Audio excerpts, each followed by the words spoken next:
In July 1988, the Victoria Road factory fell completely silent. The assembly lines stopped. The workers were sent home. A British radio empire was sold to Amstrad for £3.1 million. A decade earlier, that same name had meant precisely the opposite.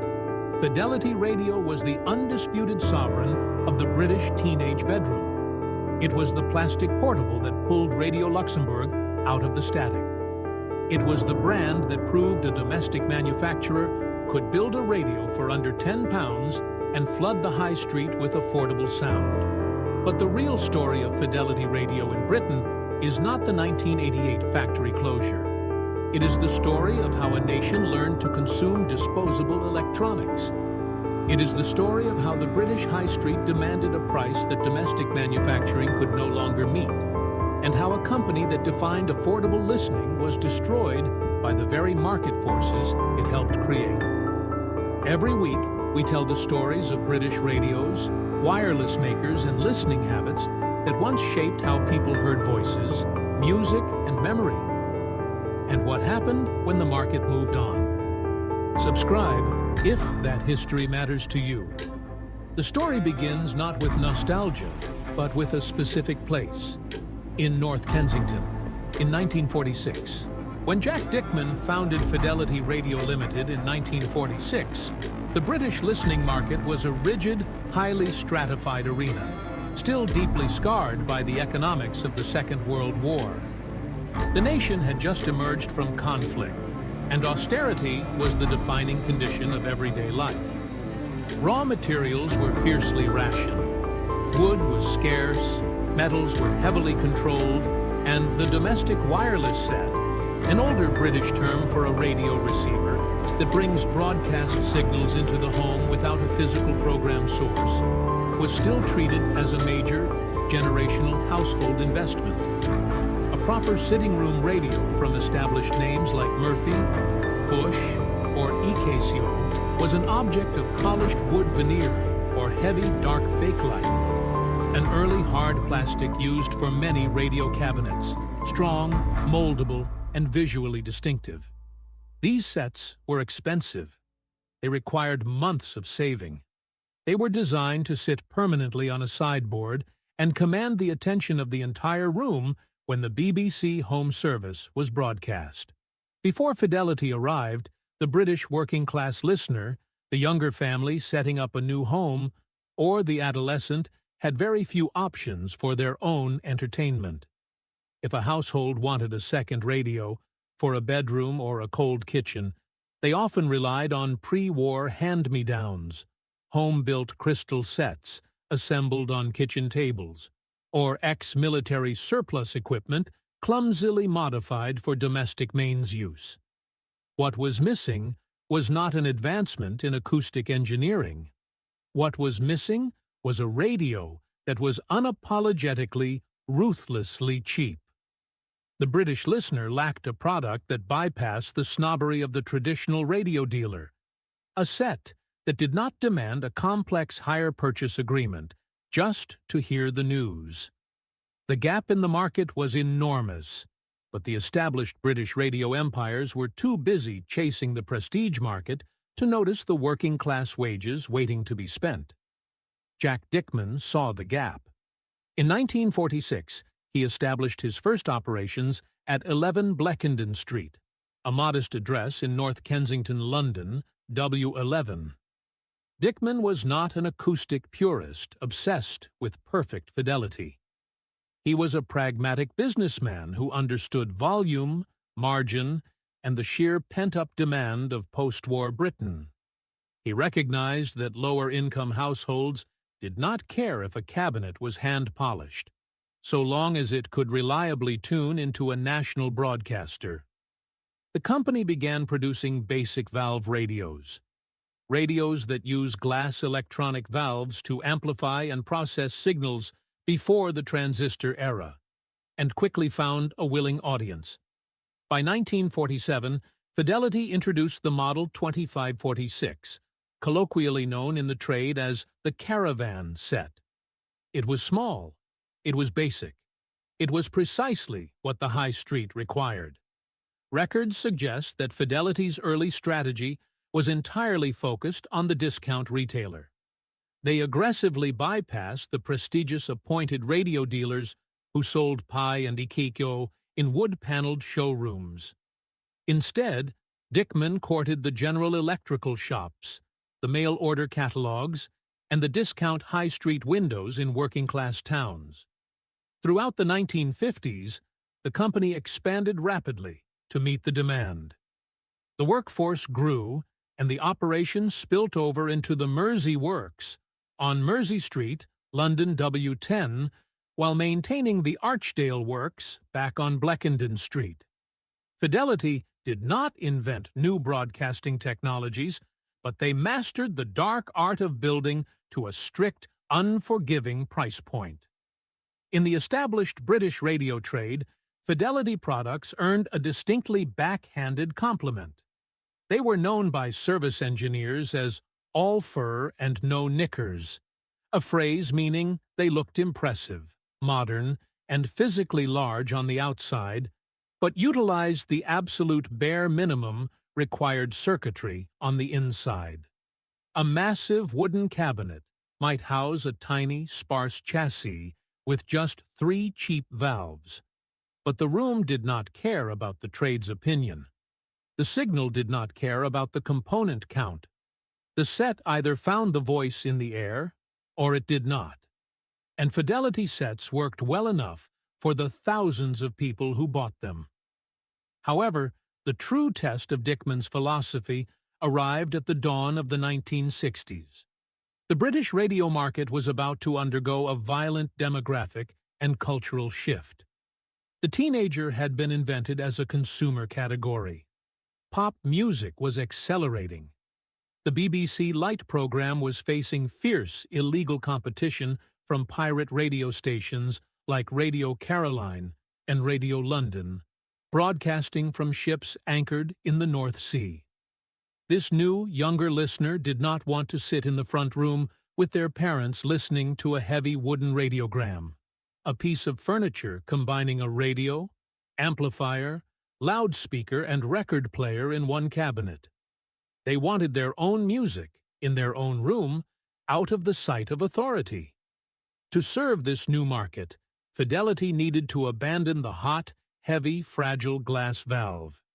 They needed to embrace the transistor, a small electronic component that controls or amplifies signals with less heat and power than a valve.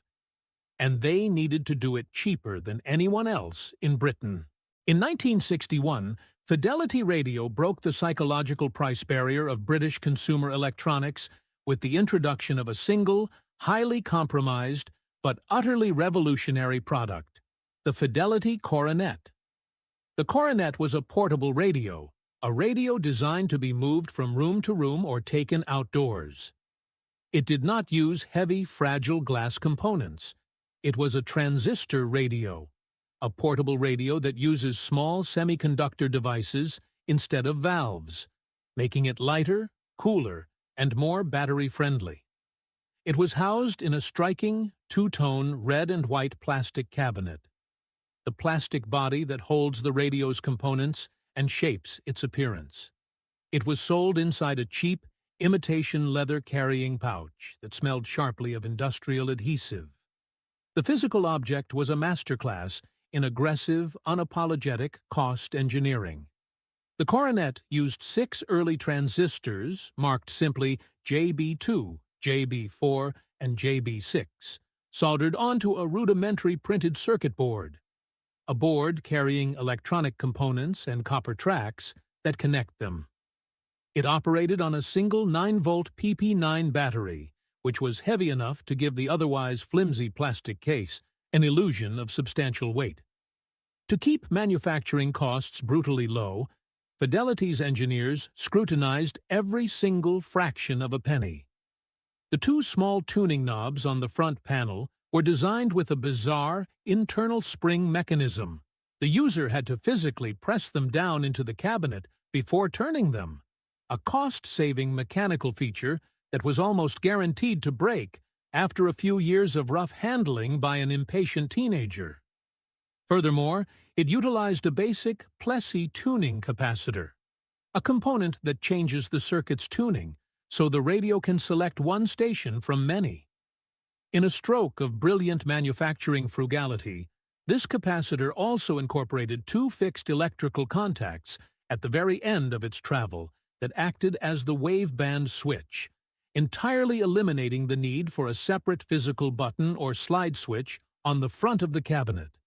But the engineering compromises were entirely secondary to the price tag. When the Coronet launched, it achieved something that the established British radio industry had considered financially impossible.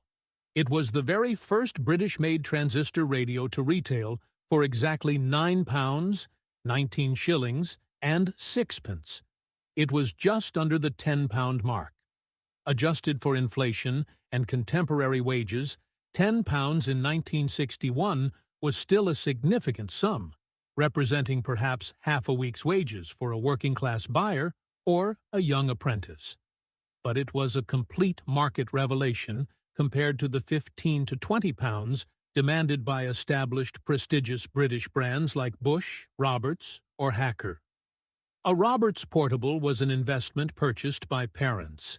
A Fidelity Coronet could be saved for and bought by a teenager working a Saturday job in a local grocer. The distribution breakthrough was immediate and highly disruptive. Fidelity bypassed the snobbery of the traditional, appointed radio dealer entirely. The Coronet appeared in mail-order catalogs, in general hardware stores alongside toasters and kettles, and in high-street discount shop windows that had never previously stocked complex consumer electronics. It was also offered as a build-it-yourself kit, advertised heavily in the back pages of Practical Wireless magazine, allowing hobbyists and cash-strapped fathers to save even more money by assembling the printed circuit board on their own kitchen tables. The British radio moat, the historic defensive barrier to entry protected by high component costs, expensive wooden cabinets, appointed dealerships, and BBC-mandated audio quality standards, had been decisively breached by injection-molded plastic and aggressive high-street pricing. When a teenager opened the imitation leather pouch of a Fidelity Coronet in 1962, they were not looking for the warm, resonant bass of a heavy wooden baffle. They were looking for independence. The Coronet covered the medium wave band, a broadcast band historically used for many domestic radio services. It also featured a clever mechanical stop to provide one preset long-wave station, a lower-frequency broadcast band used for long-distance national radio reception, tuned precisely to 1,500 meters to catch the trusted voice of the BBC Light program. The listening experience was thin, but entirely liberating. The sound left the small, stamped metal grille, the opening through which sound leaves the radio cabinet, in a highly directional, treble-heavy beam. The ferrite rod aerial, a small internal aerial often used in portable radios for medium-wave reception, was just sensitive enough to pick up the fading, wavering, exotic signal of Radio Luxembourg transmitting across the water late at night. The volume control, the knob that changes the loudness of the sound, usually crackled slightly when turned, a symptom of cheap carbon tracks wearing out against the friction of daily use. But none of that mattered to the buyer. The radio did not belong to the house. It did not belong to the parents. It belonged to the listener. Fidelity had proved a dangerous new reality to the British market. If the price was right, the British public would gladly accept plastic over wood, basic circuitry over over-engineered longevity, and immediate convenience over absolute audio fidelity. They had turned the wireless set from a piece of inherited furniture into a disposable personal accessory. The badge on the dial was not decoration. It was a promise about reception. By the late 1960s, and accelerating rapidly throughout the roaring plastic consumerism of the 1970s, Fidelity Radio was operating at an industrial scale that rivaled the oldest and most respected names in British wireless manufacturing. They had entirely outgrown the cramped post-war workshops of Bletchendon Street and Mersey Street. To meet the insatiable demand of the High Street, Jack Dickman consolidated operations into a massive new factory at Olaf Street in North Kensington, before eventually expanding into a sprawling, purpose-built facility on Victoria Road in London NW10. At its absolute peak, this manufacturing complex was churning out hundreds of thousands of electronic units annually, employing a vast army of British assembly line workers, plastic molders, and logistics managers. Fidelity was no longer a small, scrappy outsider building cheap valve sets for caravans. It was a publicly quoted powerhouse on the London Stock Exchange, dictating terms to the lower half of the British electronics market. The British listening ecosystem was changing fundamentally, and Fidelity was perfectly positioned to exploit every single angle of it. Chelmsford built the idea. Droitwich carried the signal. Broadcasting House gave it a voice. The High Street sold the set. The teenage bedroom made it private. Britain made it a habit. And Fidelity made it cheap enough for every single room in the house. The company expanded relentlessly beyond the basic portable radio. They moved into record players, tape recorders, and eventually inexpensive stereo music centers, known in the trade as unit audio. The Fidelity HF42 record player, often finished in artificial wood-grain veneer or bright primary 1970s colors, became a defining staple of British youth culture. It featured a basic, mass-produced turntable mechanism made by BSR in Birmingham, a simple, solid-state amplifier, and a single loudspeaker, the part of a radio or audio system that turns the electrical signal into sound moving through air. It was not high fidelity, despite the bold, optimistic letters printed on the plastic lid. But it was affordable, and it allowed an entire generation to play the latest singles away from the critical ears of their parents. Alongside the record players, the RAD series of portable radios dominated the market. Beginning with the immensely popular RAD 11 in 1967 and evolving through the RAD 12, RAD 15, and beyond, these sets conquered the budget shelves of the British retail landscape.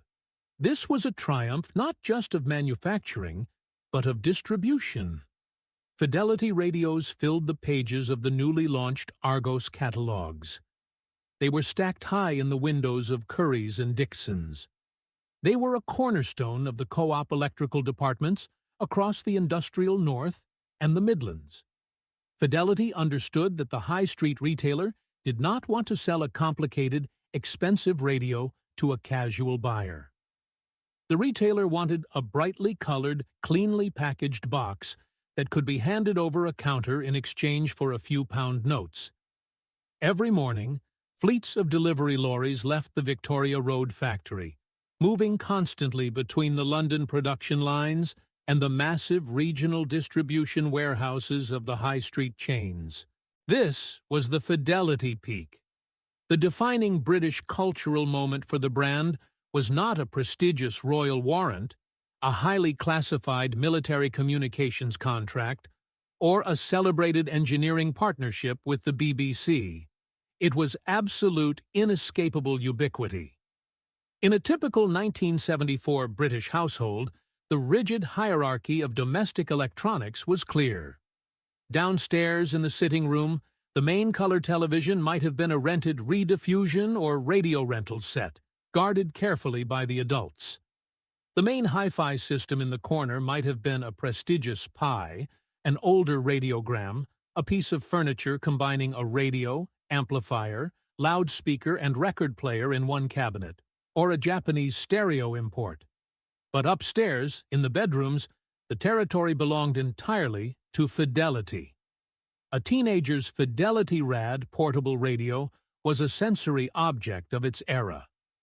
The plastic cabinets, often molded in striking blue, red, or stark white, smelled faintly of warm printed circuit boards, carbon resistors, and settling dust. The tuning dials, the scale or display that shows which station or frequency the radio is tuned to, were wide, brightly colored, clearly marked, and unapologetically modern. They were constantly tuned to 247 meters on the medium wave band to catch the newly launched BBC Radio 1, which had replaced the offshore pirate stations. The chrome trim on the speaker grille and the handle was usually plastic, coated in a microscopic, fragile layer of metal, highly prone to bubbling and flaking off after a few years of heavy use by a careless adolescent. These radios were disposable in a way that previous British wireless sets simply were not. This marked a profound shift in British consumer culture. If a 1950s EKTO or Murphy valve radio broke down, it was carefully carried to the local high street repair shop to have a faulty capacitor, a component that stores and releases electrical energy in a circuit, replaced by a trained service engineer armed with a soldering iron and a schematic diagram. The set was an investment to be maintained. If a 1975 Fidelity Rad portable stopped working, it was rarely repaired. The labor cost of the high street engineer often exceeded the residual value of the radio itself. Instead, the broken set was thrown into the dustbin, and the listener simply walked to the high street, opened the Autumn Argos catalog, and purchased a slightly newer, slightly cheaper replacement. Yet, for Jack Dickman and his board of directors, this emerging replacement culture was massively profitable. They had successfully navigated the transition from valves to transistors and from mono listening to stereo bedrooms. They had even achieved enough industrial scale and manufacturing reliability to briefly produce television sets under the prestigious licensed HMV brand name in the late 1970s. They had survived the initial terrifying wave of Japanese transistor imports by keeping their margins razor-thin, their cabinet designs strictly aligned with British tastes, and their high-street distribution networks ruthlessly, efficiently locked down. They provided exactly what the market demanded, at exactly the price the market was willing to pay. Every catalog, every discount window, every teenager's bedroom. For nearly 4 decades, Fidelity Radio proved that a British factory could build electronics for the masses. They had conquered the high street and democratized the listening habit. But the economic ground beneath the massive Victoria Road factory was already shifting. The retail market that Fidelity had mastered was evolving into a global supply chain, and it was about to punish the company for its total reliance on price above all else. The decline of Fidelity Radio was not caused by a single catastrophic engineering failure, a massive product recall, or a sudden loss of public interest in the wireless set. It was the result of a slow, crushing vice created by overlapping structural market forces, arriving in sequence, leaving a domestic British manufacturer with nowhere left to hide. The British turning point arrived in 1982. Jack Dickman, the formidable founder who had built the company from a single room in North Kensington into a high-street manufacturing empire, died. Control of the business subsequently passed to his 3 sons. They inherited a company that looked incredibly successful on paper, but was fundamentally structurally unsound for the ruthless, globalized decade that was about to unfold. The protective barriers that had once insulated British consumer electronics from the rest of the world were rapidly dissolving. Force 1, British cabinet, valve, transistor, component, labor and manufacturing costs, struck the Victoria Road operation first, and it struck relentlessly. By the early 1980s, the financial reality of running a massive, labor-intensive electronics assembly plant in London was becoming entirely unsustainable. The strong value of the British pound severely hampered export opportunities, making domestic manufacturing brutally expensive compared to overseas rivals. British radios required cabinets, plastic molding, transistors, loudspeakers, tuning dials, aerials, printed circuit boards, testing, packaging, shipping, and skilled domestic labor. In the 1960s, Fidelity had won the high street by controlling all of these costs locally. But by 1983, the wages required to employ hundreds of London assembly workers simply could not be absorbed into a plastic portable radio that still needed to retail for under £15 in a discount catalogue. The overheads of the Victoria Road factory, the electricity to run the heavy plastic injection molding machines, the local property rates, the distribution fleets, were eating directly into margins that were already razor-thin. A radio could still tune beautifully into the BBC and still lose the shop shelf because the plastic cabinet cost too much to press. Force 4. Imports, private labels, and good enough listening. Then broke the company's defining historic advantage. Fidelity had always survived and thrived by being the absolute cheapest viable option on the high street. If you had limited funds, you bought a Fidelity. But in the 1980s, a tidal wave of cheap imports from Hong Kong, Taiwan, and a rapidly industrializing China began flooding the UK consumer market. The British retail landscape shifted violently. Supermarkets, high street discount chains, and even the mighty Argos catalog began sourcing unbranded or private label electronics directly from factories in East Asia. A generic, Hong Kong-made clock radio, a small radio combined with an alarm clock, often used beside a bed, could be manufactured, boxed, loaded onto a container ship, landed at a British port, and delivered to a retail warehouse for less than it cost Fidelity just to source the internal components in London. The cheaper imported radio did not need to last for decades. It did not need to be a masterpiece of electronic longevity. It only needed to find BBC Radio 2 in the kitchen, or play a cassette tape loudly in a bedroom.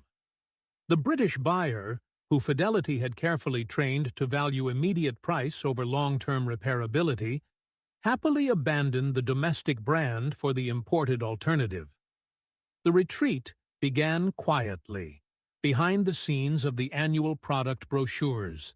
To survive the price war, Fidelity attempted to offshore some of their own production.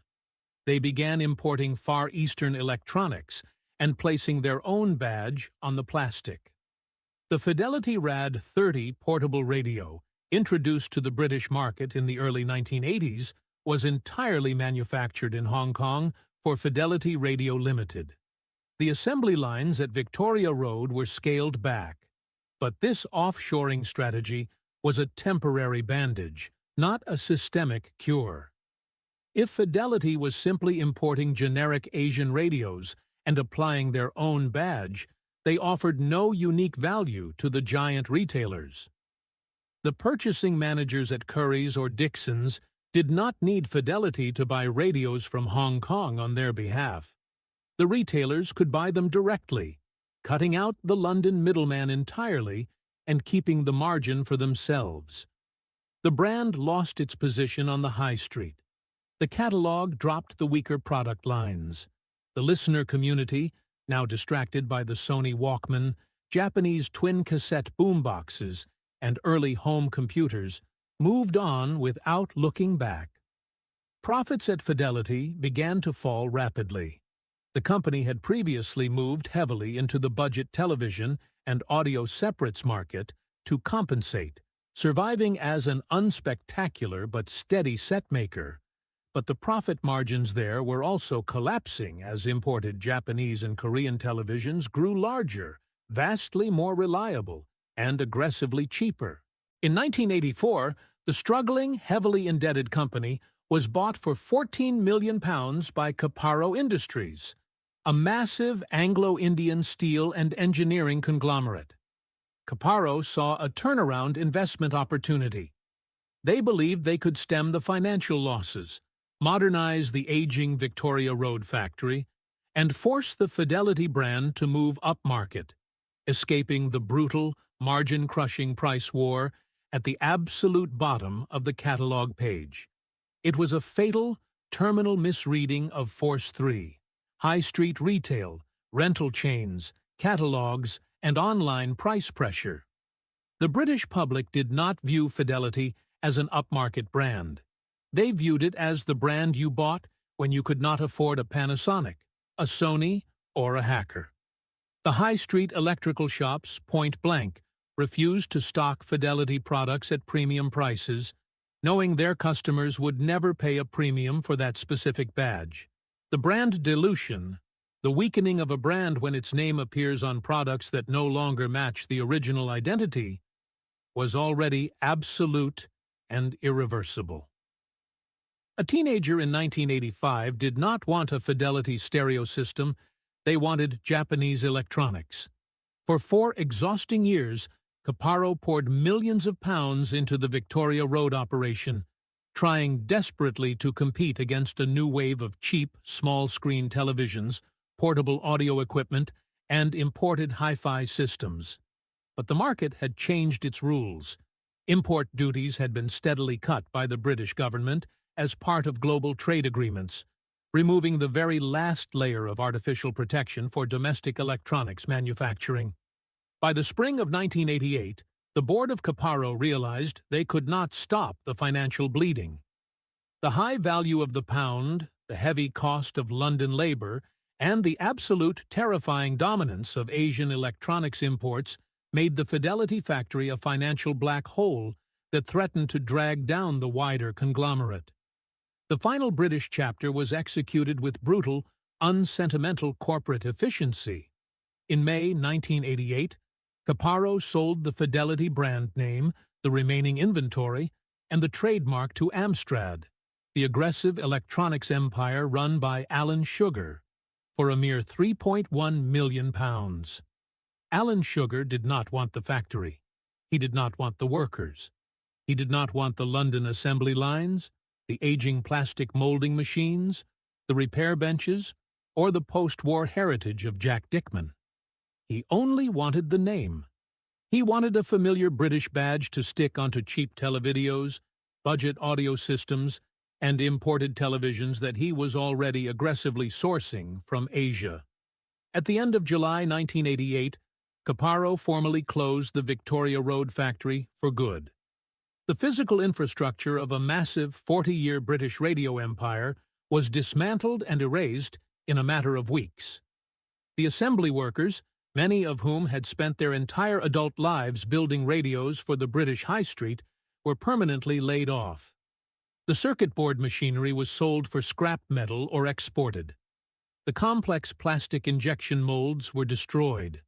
The service manuals, the detailed schematic books used by local repairmen to keep older radios working, were thrown into industrial dumpsters. The spare parts inventory was liquidated. The British supply chain fractured. The manufacturing stopped. The high street moved on. As the final summer weeks of 1988 passed, the physical reality of the company simply evaporated. The massive building was emptied. The tools were sold. The delivery lorries were reassigned. The repair counter closed. The catalog dropped the set. The factory fell silent. The badge moved overseas. The dial stopped glowing. The imported television answered instead. Following the brutal 1988 collapse, the Fidelity brand experienced a grim, protracted afterlife. Under Amstrad's ownership throughout the 1990s, the name was resurrected and slapped indiscriminately onto a massive volume of budget televisions and combined TV video cassette units. Some were dual-branded as Amstrad Fidelity. They had absolutely no engineering, design, or spiritual connection to Jack Dickman's original company in North Kensington. The name was simply a convenient, licensed skin used to sell heavily commoditized technology. By the late 1990s, the name had been sold yet again, becoming nothing more than a generic badge applied to the absolute cheapest imported televisions sold in the aisles of British supermarkets. The brand dilution was complete and total. Eventually, the name simply went dormant, vanishing entirely from the British High Street and the Argos catalogue pages it had once utterly dominated. Today, the original Fidelity Radio Limited exists solely in the realm of the British secondary market and enthusiast memory. On eBay, Gumtree, and Facebook Marketplace, the brightly colored Fidelity coronets and the artificial wood grain. HF-42 record players routinely surface in varying states of decay. They are discussed on vintage radio forums and repaired by amateur radio clubs. Collectors of 1960s and 1970s pop culture seek them out not for their audio quality, which remains decidedly thin, but for their aesthetic perfection as physical objects of their era.